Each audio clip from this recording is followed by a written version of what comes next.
Hi all, welcome to Home Food Feast. Fresh palak leaves வச்சு ஒரு இன்ட்ரெஸ்டிங்கான ஒரு சூப்பர் ஈஸி அண்ட் சூப்பர் ஹெல்த்தியாக ஒரு பாலக் தொக்கு தான் பார்க்க போகிறோம் இன்னைக்கு. நம்ம எல்லாருக்குமே தெரியும் பசலைக்கீரையில் நிறைய ஹெல்த் பெனிஃபிட்ஸ் இருக்குது. எப்பவுமே பாலக்கில் கூட்டு சாம்பார்னு செய்வோம். இந்த மாதிரி டிஃப்ரெண்ட்டான தொக்கு செஞ்சு பாருங்கள், செம்ம டேஸ்ட்டாக இருக்கும். எப்படி செய்யறதுன்னு பார்க்கலாம். ஃப்ரெஷ் பாலக் பசலைக்கீரை ஒரு பஞ்ச் எடுத்துக்கலாம். இப்போ மசாலா ரெடி பண்ண போகிறோம். அதுக்கு ஒரு மிக்ஸி ஜாரில் ஒரு மீடியம் சைஸ் ஆனியன் வந்து ரஃபாக சாப் பண்ணிக்கலாம். இந்த மசாலாவுக்கு 6 பூண்டு சேர்த்துக்கலாம்.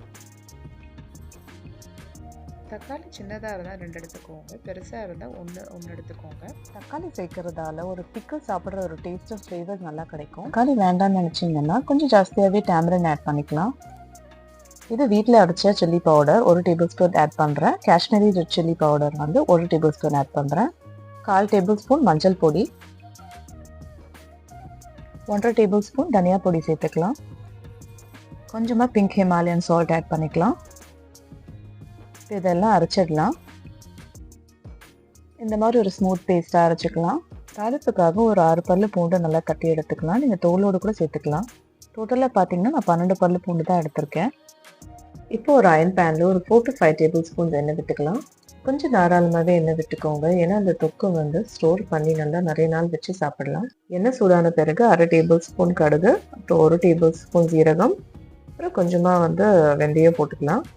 அப்புறம் கொஞ்சமாக கறி லீவ்ஸ், அப்புறம் ஒரு 3 காஞ்ச மிளகா. இப்போ அந்த க்ரஷ் பண்ணி வச்சு கார்லிக் சேர்த்துக்கலாம். ஸ்டார்டிங்கில் நான் உளுத்தம் பருப்பு சேர்க்க மறந்துட்டேன், நான் இப்போ சேர்த்துக்கிறேன். நான் 1/2 டேபிள் ஸ்பூன். இப்போ இந்த கார்லிக் ஒரு ஃபியூ மினிட்ஸ் நல்லா ரோஸ்ட் பண்ணிக்கலாம், லைட் கோல்டன் ப்ரௌன் ஆகிற வரைக்கும்.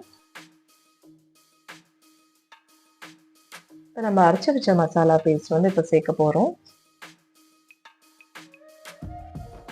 பச்சை வாசனை போகிற வரைக்கும் இது நல்லா கலரி விட்டுக்கலாம். இந்த மசாலா பச்சை வாசனைலாம் போயிட்டு வதங்கியிருக்கு.